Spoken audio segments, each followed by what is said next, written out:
ഫിയറിനെ break ചെയ്യാനുള്ള പ്രധാനപ്പെട്ട 3 tools നമുക്കൊന്ന് പരിശോധിക്കാം. നിങ്ങളുടെ പെർഫോമൻസ് ബെറ്റർ ആക്കണം എന്നുള്ള നിങ്ങളുടെ ആഗ്രഹം കൊണ്ടാണ് നിങ്ങൾ നെർവസ് ആവുന്നത്. പിന്നെ അടുത്ത ഒരു ടേക്കിലേക്ക് പോവാൻ പറ്റില്ല, അവിടെ വിറച്ചുകൊണ്ട് നിൽക്കും. ന്യൂറോ പാത്ത് ഫോം ചെയ്യും. Every time you repeat the same thing again and again and again. No, it's not easy, it's not easy, it's not easy. Authentic ആയിട്ടുള്ള അറിവ് നമുക്കുണ്ടായിരിക്കണം. നമ്മളെപ്പോഴും ആ റിസൾട്ടിലേക്ക് മാത്രം നോക്കിക്കൊണ്ടിരുന്നു കഴിഞ്ഞാൽ അയ്യോ എനിക്കത് കിട്ടിയില്ല, ഞാൻ സെലക്റ്റഡ് ആയില്ല എന്നുള്ള, അല്ലെങ്കിൽ എനിക്ക് ആ അവസരം കളഞ്ഞുപോയി, എനിക്ക് കിട്ടിയില്ല, ഇത് മാത്രമാണ് നമ്മുടെ ഉള്ളിൽ വരുന്നത്. ഞാൻ ഈ വീക്കിലേക്ക് നിങ്ങൾക്ക് കുറച്ച് ചാലഞ്ചസ് തരാണ്. ആ കോൺഫിഡൻസ് വർദ്ധിച്ചു വരുന്നത് നിങ്ങൾക്ക് കാണാനായിട്ട് കഴിയും. Let us build better actors, not only talented but mentally strong.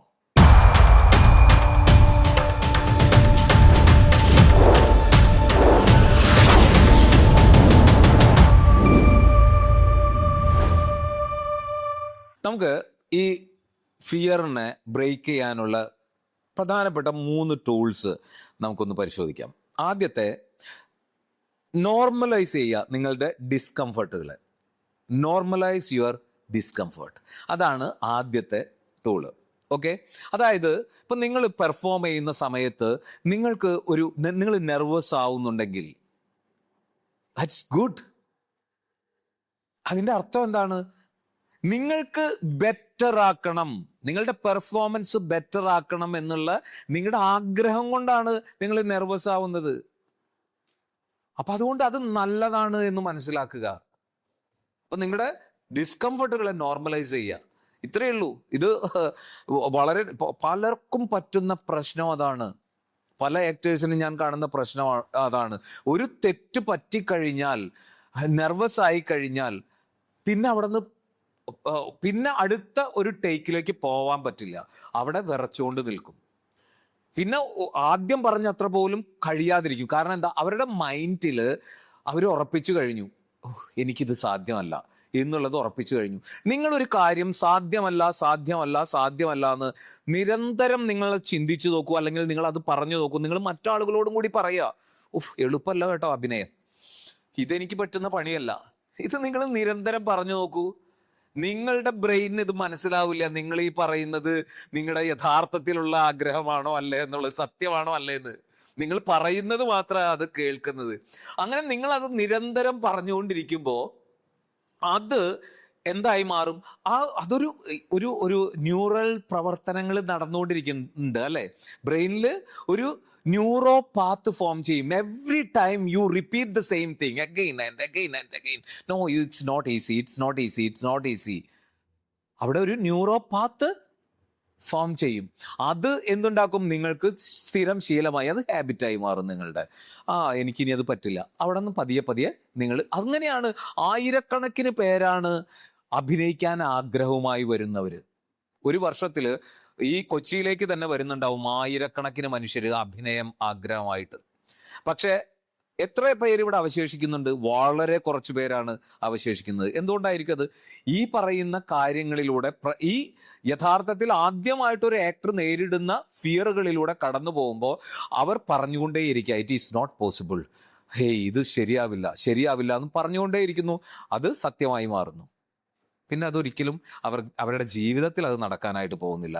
അപ്പോൾ അതുകൊണ്ട് ഇത്തരം നിങ്ങളുടെ ഡിസ്കംഫർട്ടുകളെ നോർമലൈസ് ചെയ്യുക. അത് സ്വാഭാവികമാണ്, അത് ഇതിൻ്റെ ഭാഗമാണ് എന്നുള്ളത് മനസ്സിലാക്കുക എന്നുള്ളതാണ് ആദ്യത്തെ ടൂള്. അങ്ങനെ നമ്മൾ നിരന്തരം ഒരേ കാര്യം പറഞ്ഞുകൊണ്ടേയിരിക്കുമ്പോൾ നമ്മുടെ ബ്രെയിനിൽ ഒരു ന്യൂറൽ പാത്വേ ക്രിയേറ്റ് ചെയ്യപ്പെടും. അത് നമ്മുടെ ബ്രെയിൻ ബിലീവ് ചെയ്യാൻ തുടങ്ങും. യെസ്, എനിക്കതിന് സാധിക്കില്ല എന്നുള്ള കാര്യം നമ്മൾ സ്വയം ബിലീവ് ചെയ്യും. പിന്നെ അതിനനുസരിച്ചുള്ള ആക്ഷനെ നമ്മൾ എടുക്കുള്ളൂ. അപ്പൊ അതാണ് പിന്നീട് നമ്മൾ ഇനാക്ഷനിലേക്ക്, അഭിനയത്തിലേക്ക് കടന്നു വരാനായിട്ടുള്ള ഒരു തരത്തിലുള്ള ഒരു ആക്ഷനും എടുക്കാതിരിക്കുന്ന അവസ്ഥയിലേക്ക് നമ്മളെ മാറ്റുന്നത്. അപ്പൊ നമ്മൾ എന്താ വേണ്ടേ? നമ്മൾ തീർച്ചയായിട്ടും ഈ ഒരു സ്ഥിരമായിട്ട് നമ്മൾ വിചാരിച്ചു കൊണ്ടിരിക്കുന്ന യെസ്, ഇത് എനിക്ക് സാധിക്കില്ല എന്ന് നിരന്തരമായി നമ്മളോട് തന്നെ പറയുന്നതിനെ മാറ്റി തീർക്കുക. എനിക്ക് സാധിക്കും എന്നുള്ള വളരെ ക്രിയാത്മകമായിട്ടുള്ള ഒരു സ്റ്റേറ്റ്മെന്റിലേക്ക് നമുക്ക് മാറാം. ഒരു തവണ തെറ്റട്ടെ, മറ്റൊരു തവണ വീണ്ടും റിപ്പീറ്റ് ചെയ്യേണ്ട അവസ്ഥ വരട്ടെ, അടുത്ത ടേക്കിലേക്ക് പോട്ടെ. യെസ്, ഓരോന്നും പുതിയ ടേക്ക് ആയിട്ട് കാണാം. ഓരോ ടേക്കുകളെയും ഏറ്റവും ഫ്രഷ് ആണ് എന്നുള്ള രീതിയിലേക്ക്, ഇത് ആദ്യമായി ചെയ്യുന്നതാണ് എന്നുള്ള രീതിയിലേക്ക് നമ്മൾ മാറ്റുക, നമ്മുടെ ആറ്റിറ്റ്യൂഡ് ചേഞ്ച് ചെയ്യുക. ഇതാണ് ആദ്യത്തെ കാര്യം. സെക്കൻഡ് ടൂളാണ് ട്രെയിൻ ഡെയിലി എന്നുള്ളത്. Skill reduces fear. നമ്മൾ സ്കിൽഡ് ആണ് എന്ന് നമുക്കുള്ള ബോധം സ്വയം നമ്മൾ ഉണ്ടാക്കിയെടുക്കേണ്ട കാര്യമാണ്. അതിന് നമ്മൾ ചെയ്യേണ്ടത് എന്താണ്? നിരന്തരമായി പരിശീലനം നടത്തുക. നമ്മൾ ആഗ്രഹിക്കുന്ന കാര്യത്തിലേക്ക് നിരന്തരമായ പരിശീലനം നടത്തുക എന്നുള്ളതാണ് ചെയ്യേണ്ടത്. സാധാരണ രീതിയിൽ പോരാ. നിങ്ങൾ ഒരു ഡോക്ടർ ആവാനായിട്ട് പരിശ്രമിക്കുന്നത് പോലെയോ, അല്ലെങ്കിൽ നിങ്ങൾക്കൊരു ഒരു അക്കൗണ്ടന്റ് ആവാൻ വേണ്ടിയിട്ട് ഉള്ള പരിശീലനം നേടുന്നത് പോലെയോ അത്രയ്ക്കും ഈസി ആയിട്ടുള്ളതോ, അത് ഈസി ആണെന്നല്ല ഞാൻ പറഞ്ഞതിനർത്ഥം. അതിനേക്കാൾ എത്രയോ ആഴത്തിൽ ട്രെയിനിങ് നടത്തേണ്ടവനാണ് ഒരു ആക്ടർ എന്ന് പറയുന്നത്, അല്ലേ? കാരണം അവനവന്റെ ശരീരത്തെക്കുറിച്ച്, മാനസിക വ്യാപാരങ്ങളെക്കുറിച്ച്, ശബ്ദത്തെക്കുറിച്ച് നല്ല ഒത്തന്റിക് ആയിട്ടുള്ള അറിവ് നമുക്കുണ്ടായിരിക്കണം. ഒപ്പം തന്നെ മറ്റു മനുഷ്യരെ കുറിച്ച്, അവരുടെ ശരീരത്തെ, അവരുടെ ശബ്ദത്തെ, അവരുടെ ചിന്തകളെ കുറിച്ച്, അതായത് മറ്റു കഥാപാത്രങ്ങളുടെ ചിന്തകളെ കുറിച്ച് പോലും അറിയേണ്ട ആളാണ്, പഠിക്കേണ്ട ആളാണ് ആക്ടർ.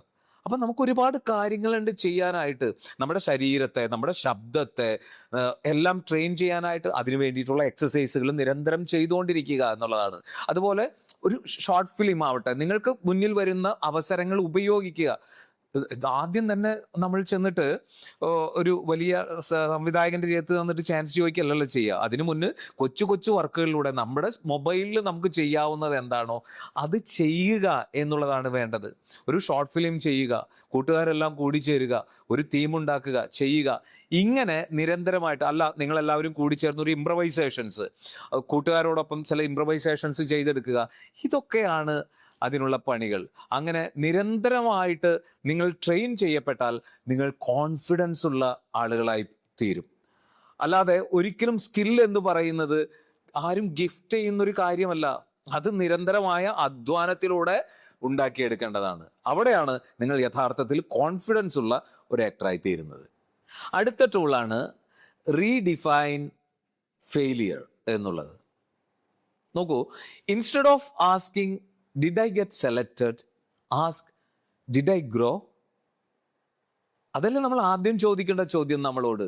നമ്മളെപ്പോഴും ആ റിസൾട്ടിലേക്ക് മാത്രം നോക്കിക്കൊണ്ടിരുന്നു കഴിഞ്ഞാൽ, അയ്യോ എനിക്കത് കിട്ടിയില്ല, ഞാൻ സെലക്റ്റഡ് ആയില്ല എന്നുള്ള, അല്ലെങ്കിൽ എനിക്ക് ആ അവസരം കളഞ്ഞുപോയി, എനിക്ക് കിട്ടിയില്ല, ഇത് മാത്രമാണ് നമ്മുടെ ഉള്ളിൽ വരുന്നത്. നേരെ മറിച്ച് ഞാൻ അതിലേക്ക് വളർന്നോ, ഞാൻ അതിലേക്ക് വളർന്നാലാണ് എനിക്ക് ആ അവസരത്തെ എത്തിപ്പിടിക്കാനാവുക. അഥവാ നിങ്ങൾ വളരാതെ നിങ്ങൾ ആ അവസരത്തിൽ എത്തിച്ചേർന്നാൽ പോലും അവിടെ നിങ്ങൾ പതറും, അല്ലേ? നമ്മൾ ആ നിൽക്കുന്ന പൊസിഷനിൽ, നിങ്ങൾ കിട്ടിയ അവസരത്തെ കൃത്യമായി ഉപയോഗിക്കാൻ കഴിയാത്ത അവസ്ഥയിലേക്ക് തളർന്നു പോകും. അത് ഏറ്റവും വലിയ ഒരു ഡിസാസ്റ്റർ ആയിട്ട് മാറും. അപ്പൊ അതിനേക്കാൾ നല്ലത് എന്താണ്? നമ്മൾ ഇപ്പോഴേ ആ ഗ്രോത്ത് എന്ന് പറയുന്നതായിരിക്കട്ടെ നമ്മളുടെ പ്രധാനപ്പെട്ട കാര്യം. എൻ്റെ വളർച്ച, ആ വളർച്ചയിൽ ഫോക്കസ്ഡ് ആയിട്ടുള്ള ഒരു സമീപനം ആണ് നമ്മൾ ഉണ്ടാക്കിയെടുക്കേണ്ടത്. ആ ഗ്രോത്ത് അപ്രോച്ച് തീർച്ചയായിട്ടും നിങ്ങളെ ഫെയിലിയറിനെ കുറിച്ചുള്ള സമീപനത്തിൽ വലിയ മാറ്റം ഉണ്ടാക്കും. ഞാൻ ഈ വീക്കിലേക്ക് നിങ്ങൾക്ക് കുറച്ച് ചാലഞ്ചസ് തരാണ്. ഒരു ആസ്പയറിങ് ആക്ടർ എന്നുള്ള നിലയ്ക്ക് നിങ്ങൾ ഈ വീക്കിൽ ചെയ്യേണ്ട കാര്യം, നിങ്ങളൊരു മൊണോലോഗ് എടുക്കുക. ഒരു പാരഗ്രാഫ് അല്ലെങ്കിൽ ഒരു പേജ് ലെങ്തി ആയിട്ടുള്ള ഒരു മോണോലോഗ് എടുത്തിട്ട് അത് ബൈഹാർട്ട് ചെയ്യുക. അത് ബൈഹാർട്ട് ചെയ്തുകൊണ്ട് റെക്കോർഡ് ചെയ്യുക. ആ റെക്കോർഡ് ചെയ്തത് നിങ്ങളുടെ ഇൻസ്റ്റാ പേജിലോ ഫേസ്ബുക്കിലോ എവിടെയാണോ നിങ്ങൾക്ക് മറ്റാളുകളെ കാണിക്കാനുള്ള സാധ്യതയുള്ള സ്ഥലങ്ങൾ, അവിടെ നിങ്ങൾ പോസ്റ്റ് ചെയ്യുക.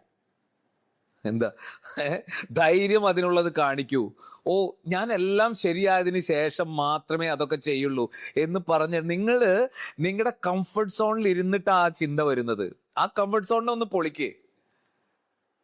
ഇത് എൻ്റെ ആദ്യ വർക്കാണ്, ഇത് ഞാൻ ആദ്യമായി ചെയ്യുന്നതാണ് എന്ന് ആളുകളെ ബോധ്യപ്പെടുത്തുക.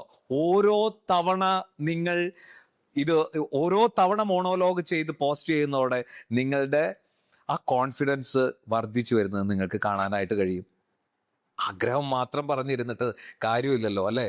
അപ്പൊ നമുക്ക് വർക്ക് ഇപ്പൊ തുടങ്ങാം, ഇവിടെ നിന്ന് തുടങ്ങാം. അപ്പോൾ നിങ്ങൾ തീർച്ചയായിട്ടും ചെയ്യണം, ഒരു മോണോലോഗ് ബൈ ഹാർട്ട് ചെയ്യണം. എന്നിട്ട് മോണോലോഗ്സ് എവിടെ നിന്ന് കിട്ടും എന്ന് ചോദിച്ചു കഴിഞ്ഞാൽ, നിങ്ങൾക്ക് ഒരുപാട് സ്ക്രിപ്റ്റുകൾ ഉണ്ടല്ലോ മലയാളത്തിലോ അല്ലെങ്കിൽ മറ്റു സിനിമകൾ കാണുമ്പോൾ, അതിലൊക്കെ നിങ്ങൾക്ക് ഇഷ്ടപ്പെട്ട ഒരു ഭാഗത്തെ എടുത്തുകൊണ്ട് അതിനെ ഒരു മോണോലോഗായിട്ട് എഴുതി അത് ബൈ ഹാർട്ട് ചെയ്യാം. ആ ആക്ടേഴ്സ് എങ്ങനെ ചെയ്തു എന്നുള്ളതല്ല നിങ്ങൾ ചെയ്യേണ്ടത്. നിങ്ങൾക്ക് ആ കഥാപാത്രത്തെ എങ്ങനെയാണ് നിങ്ങൾ കൺസീവ് ചെയ്യുന്ന രീതിയിൽ വേണം അത് അവതരിപ്പിക്കാനായിട്ട്. അങ്ങനെ ഒരു മോണോലോഗിനെ ചെയ്യൂ. നിർബന്ധമല്ല മറ്റുള്ളവരുടെ എടുക്കണമെന്ന്, നിങ്ങൾക്ക് തനിച്ചെഴുതാൻ പറ്റുവാണെങ്കിൽ അങ്ങനെ കഥകളിൽ നിന്നാവാം, നോവലുകളിൽ നിന്നാവാം. ഒരു കോണ്ടന്റ് കണ്ടെത്തിയിട്ട് അതിനെ ഒരു ഡയലോഗാക്കി മാറ്റുക, ഇതൊക്കെ ചെയ്യാവുന്നതാണ്. മറ്റൊരു കാര്യം നമുക്ക് ചെയ്യാനുള്ളത്, നമുക്ക് ഒഡീഷൻസിന് പോവാം അല്ലേ?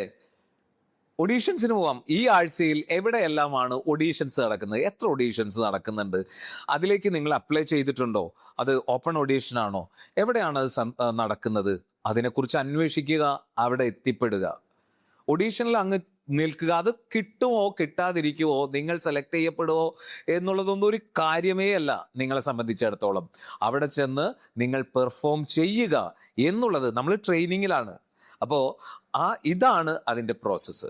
ഇനി മൂന്നാമത്തെ കാര്യം എന്ന് പറഞ്ഞാൽ, നിങ്ങൾക്ക് നിങ്ങളുടെ ഫ്രണ്ട്സ്, നിങ്ങളുടെ കൂട്ടുകാരുടെ അരികിൽ നിന്നിട്ട് അവരുടെ മുന്നിൽ നിങ്ങൾക്ക് പെർഫോം ചെയ്യാൻ പറ്റുക. എടാ ഞാൻ ഇങ്ങനെ ഒരു സാധനം വർക്ക് ചെയ്തിട്ടുണ്ട്, ഒന്ന് കാണൂ എന്ന് നിങ്ങളുടെ അടുത്ത സുഹൃത്തുക്കളോടൊന്ന് ചോദിക്കുക. അവരുടെ മുന്നിൽ നിങ്ങളൊരു പെർഫോമറായി മാറുക. അവിടെയാണ് അതിനുള്ള പരിശീലന സ്ഥലം. നിങ്ങൾ അത് അന്വേഷിച്ച് നടക്കല്ലേ, ഇനിയൊരു സിനിമ വരണം അല്ലെങ്കിൽ ഒരു ഷോർട്ട് ഫിലിം ചെയ്തിട്ട് വേണം എനിക്ക് ചെയ്യാൻ. നോ, നിങ്ങളുടെ സുഹൃത്തുക്കളുടെ മുന്നിൽ നിങ്ങൾ പെർഫോമേഴ്സായി മാറുക. ഏറ്റവും നല്ല പരിശീലന സ്ഥലം അതാണ്. അതുപോലെ തന്നെ നമുക്കിപ്പോൾ ഒരു join A workshop, acting workshop. അവിടെ പലതരത്തിലുള്ള ഡിസിപ്ലിൻസിലൂടെ, ടെക്നിക്സിലൂടെ ഒക്കെ നമ്മളെ കടത്തിവിടും. അതിലൂടെ കടന്നു പോകാനുള്ള ആ കറേജ് കാണിക്കുക. തീർച്ചയായിട്ടും വലിയ മാറ്റങ്ങൾ സംഭവിക്കും. അപ്പോൾ ഈ 4 കാര്യങ്ങൾ നിർബന്ധമായിട്ടും ഈ വീക്കിൽ തന്നെ നിങ്ങൾ ചെയ്തെടുക്കുക. അപ്പോൾ നമ്മുടെ ഇൻസ്ട്രുമെന്റിൽ, അതായത് ബോഡി, മൈൻഡ്, വോയിസ്, ബേസിക് ഇൻസ്ട്രുമെന്റ്സിലുള്ള ഫിയർ, ആ ഫിയറിനെ മാറ്റാൻ, അതാണല്ലോ നമ്മുടെ ഏറ്റവും വലിയ ആവശ്യം. അതിനെ മാറ്റാൻ നമുക്ക് എന്താണ് ചെയ്യാൻ കഴിയുക? Regulate your sympathetic and parasympathetic nervous system. അതായത് ഇപ്പോൾ സിമ്പത്തറ്റിക് നെർവസ് സിസ്റ്റം കൂടുതലായിട്ട് വർക്ക് ചെയ്ത് കഴിഞ്ഞാൽ, ടു മച്ച് ഓഫ് സിമ്പത്തറ്റിക് എന്താണ് ഉണ്ടാക്കുക? അത് നമ്മളെ സ്റ്റിഫാക്കും, പാനിക്കിലേക്ക് എത്തിക്കും. അതുപോലെ തന്നെ പാരാസിമ്പത്തറ്റിക് കൂടുതലായി വർക്ക് ചെയ്ത് കഴിഞ്ഞാൽ എന്തുണ്ടാക്കും? നമ്മൾ ഡൾ പെർഫോമൻസ് ആവും, ലോ എനർജിയിലേക്ക് പോകും. അപ്പോൾ the real magic is balance between this activation and relaxation. അങ്ങനെ ആ ഒരവസ്ഥയിൽ നമ്മൾ എത്തിപ്പെട്ട് കഴിഞ്ഞാൽ, കൃത്യമായുള്ള ബാലൻസിലൂടെ എങ്ങനെയാണ് ഈ ആക്ടിവേഷനും റിലാക്സേഷനും ഉണ്ടാക്കിയെടുക്കേണ്ടത് എന്നുള്ള അറിവിലേക്ക് നമ്മൾ എത്തിക്കഴിഞ്ഞാൽ, തീർച്ചയായിട്ടും let us build better actors, not only talented but mentally strong.